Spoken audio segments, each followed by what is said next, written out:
अभी सभी लोग चाहते हैं कि हमारे घर से दुख दूर हो जाए और सुख आ जाए। हम सभी चाहते हैं, जितने भी उपासक हैं सभी यही चाहते हैं कि हमारे घर से दुख दूर हो जाए और सुख आ जाए। आज से 2500 वर्ष पहले अनाथ पिंडक नाम का एक व्यक्ति था, उपासक था बुद्ध का। उन्होंने महाकाणिक बुद्ध से पूछा कि हे तथागत, जो एक गृहस्थ व्यक्ति होता है उसके जीवन में सुख कैसे आते हैं, वह कैसे सुखमय बन सकता है। महाकाणिक बुद्ध ने बहुत ही अच्छे से उसको उत्तर दिया। उसको कहा कि 4 प्रकार के सुख होते हैं। जो भी गृहस्थ व्यक्ति है वो 4 तरह से सुखी हो सकता है। बुद्ध ने बताया कि जो पहला सुख है वह धन का होना, यानी कि संपत्ति का होना। आपके पास अगर धन है, और वो भी धन कौन सा, कि जो आपने अपनी मेहनत से कमाया है, अपने बाहुबल से कमाया है, पसीना बहाकर कमाया है, वह धन आपके पास अगर है तो वो व्यक्ति क्या है, सुखी व्यक्ति है। क्योंकि आप सब लोग भी अनुभव करते हैं कि जिसके पास धन होता है, यानी कि जिसके पास जो व्यक्ति संपन्न होता है, उस व्यक्ति का मनोबल भी ऊंचा रहता है ना। और जिसके पास धन नहीं होता है उसका मनोबल भी डाउन रहता है। बुद्ध ने कहा कि सबसे पहला ही सुख है धन का होना। दूसरे जिस धर्मों की अगर आप बात करते हैं उसमें तो सीधा ही ये कहते हैं कि धन तो मोह माया है। लेकिन बुद्ध यहाँ पे ये नहीं कह रहे कि धन मोह माया है। बुद्ध कह रहे हैं कि जीवन जीने के लिए धन बहुत जरूरी है। जीवन जीने के लिए आपके पास आपकी संपत्ति होना बहुत जरूरी है। फिर दूसरा सुख बुद्ध बताते हैं कि जो धन आपके पास है उस धन का आप कैसे उपयोग करेंगे। मान लो किसी के पास बहुत सारा धन है, उस धन का उसे उपयोग ही ना करना आए, उसके बच्चे गलत नशे में चले जाए, गलत कार्य करने लग जाए और पूरा धन बर्बाद हो जाए। बुद्ध ने ये कहा है कि दूसरा सुख उसी व्यक्ति को मिलेगा, वही व्यक्ति सुखी रहेगा जो व्यक्ति उस धन को अच्छे कर्मों में लगाए, अच्छे कामों में लगाए, कुशल कर्मों में लगाए, भिक्षुओं को दान दे। जैसे आपके यहाँ भिक्षु संघ आते हैं, भिक्षु आते हैं, बुद्ध विहार में दान दे, यानी कि जो चीज अच्छी है सिर्फ उसको ही दान दे, जिससे आपके कुशल कर्मों में वृद्धि हो। आप अपनी धन संपदा को उस चीज में लगाएं। लेकिन यहाँ पे क्या है, आप चाहते तो सुख हो, लेकिन जो आपके पास धन है उसका उपयोग कहाँ होता है। कोई नशे में कर रहा है, कोई फिजूल खर्ची में कर रहा है। सभी तरह के लोग धन को बर्बाद कर रहे हैं। अगर हम बात पुरुषों की करते हैं, पुरुष तो नशा करके धन खराब करते हैं और कामों में धन खराब करते हैं। लेकिन धन खराब महिलाएं भी करती हैं। अगर आपके घर में धन है तो महिलाएं भी सोचेंगी कि मैं भी सुंदर सुंदर साड़ियाँ ले आऊँ, सुंदर सुंदर आभूषण ले आऊँ, जो भी मेरे पास है, जो भी आजकल आपको पता ही है कितने नकली आभूषण चले हुए हैं, तो वो लेने की प्रयास करेंगी। अगर आप अपने धन से, आप जितने भी आपके घर में 1, 2, 3 जितने भी बच्चे हैं, उन बच्चों पे अपना धन लगाए। हो सकता है कोई एक आपका बच्चा बाबा साहब जैसा बन जाए, कोई एक आपका बच्चा ज्योतिबा फूले जैसा बन जाए, कोई एक आपका बच्चा माता सावित्रीबाई फूले जैसा बन जाए। अगर आप अपने धन का सही उपयोग करोगे तो आप अपने जीवन में सुखी बन सकते हो, यानी कि खुशियां आ सकती हैं।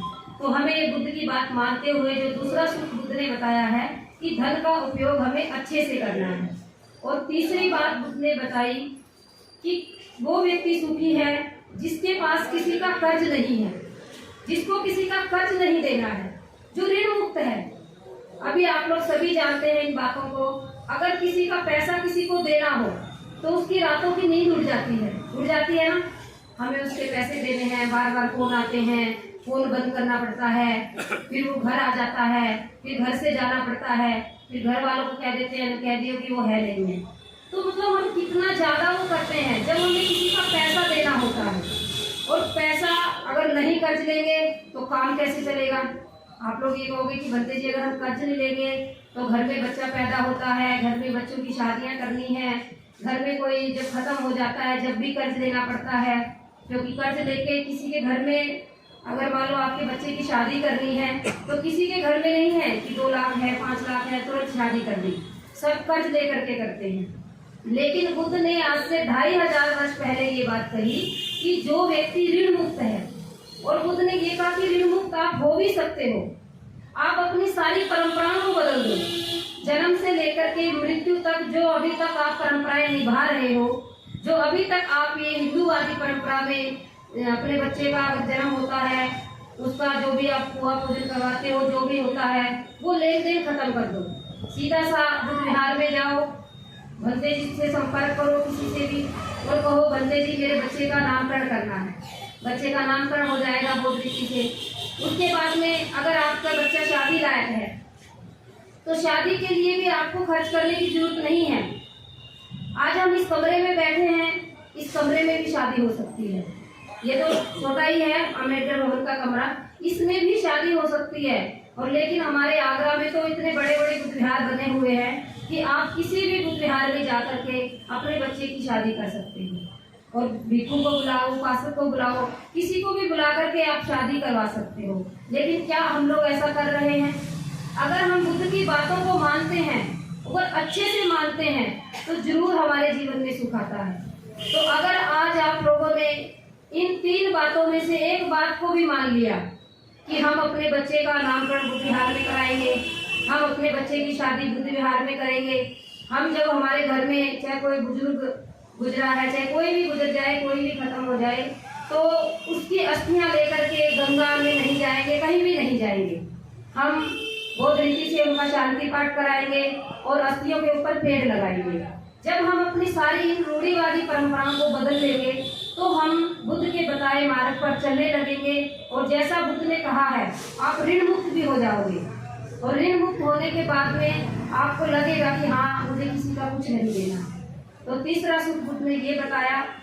जो चौथा सुख बुद्ध ने बताया, बुद्ध ने कहा कि जो व्यक्ति दोष मुक्त होता है, जिसके पास किसी तरह का कोई दोष नहीं है, चाहे शारीरिक दोष है, चाहे मानसिक दोष है, चाहे वाणी का दोष है। 3 तरह के दोष होते हैं। मन का दोष होता है। सबसे पहले तो व्यक्ति अगर मन से दूषित है, अगर उसके मन में बुरे विचार उत्पन्न हो रहे हैं, तो वो कभी भी किसी के बारे में अच्छा नहीं सोच सकता, और ना ही अच्छा सोच सकता है, ना ही अच्छा बोल सकता है, और फिर ना ही वो अच्छा कर सकता है, क्योंकि उसके मन में तो बुरा ही चलता रहता है। उसके मन में पहले ही बुरे विचार बन रहे हैं। अभी उदाहरण के तौर पे आप सभी यहाँ बैठे हो और आप किसी के बारे में बुरा सोचने लग जाओ, और अगर वो आपके सामने आ गया तो आप उससे कैसे बात करोगे? गुस्से से ही बात करोगे, अकड़ के बात करोगे। हाँ भाई, क्या है, क्यों आया है? क्योंकि हम उसके लिए पहले ही बुरा सोच रहे थे। तो इसीलिए बुद्ध ने कहा है कि जो व्यक्ति अपने शरीर से, वाणी से और अपने मन से दोष मुक्त होता है, वो व्यक्ति सुखी रहता है। अब ये छोटी छोटी 4 ही बातें हैं। क्या ये 4 बातें अगर हम अपने जीवन में लागू कर लें तो क्या हमारे जीवन में सुख नहीं आएगा? जरूर आएगा। आप विश्वास करके देखिए, आप विश्वास करिए और अपने धन को, जो आप धन कमा रहे हैं, पहले तो अगर कमा नहीं रहे हैं तो कमाना शुरू कीजिए। फिर जो धन कमाया है उसका उपयोग करना शुरू कीजिए कि कैसे उपयोग करना है।